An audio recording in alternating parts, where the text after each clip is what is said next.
J'habite une petite exploitation ici tout près des Bramont, à 10 km à Orgeau, avec des blondes d'Aquitaine et un peu des cultures. Je suis passé en bio en 1999, on était dans les tout premiers. Notamment mes voisins, ils me prenaient pour un fou. Ils me disaient qu'il n'y avait rien qui allait pousser, que tout allait mal, que maintenant on prend bio au sérieux. Ben, simplement pour faire de la qualité.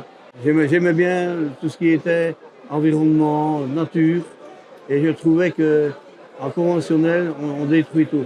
Donc automatiquement, qu'est-ce qu'on fait? Pulvériser, on tue toute la vie qui est dans le sol, et finalement on a des terres mortes.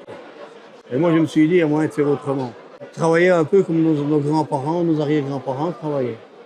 Et ils étaient tous bio à ce moment-là. Très bien, très bien. En fait, moi je le fais parce que je suis convaincu à 100%, donc c'est pas difficile de venir contrôler chez moi. Quand je suis passé en bio, j'ai dit au contrôleur, tu peux passer tous les jours chez moi si tu veux, tu ne trouveras jamais rien chez moi. Parce que je le fais pour travailler convenablement, je ne vais pas les mettre en circuit avec moi-même. Je suis toujours bien entendu avec les contrôleurs.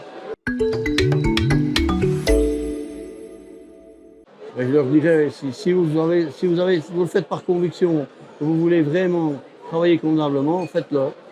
Mais alors il faut, moi je dis toujours, pour le moment, celui qui voudrait reprendre une ferme, un jeune, il faudrait simplement qu'il puisse démarrer avec une toute petite ferme.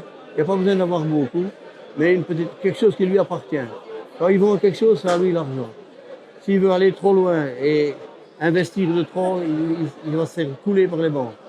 Et il ne travaillera jamais que pour les banques. Et à partir du moment où on fait de la qualité, que ce soit dans n'importe quoi, on fonctionne toujours et on revient toujours vers ça.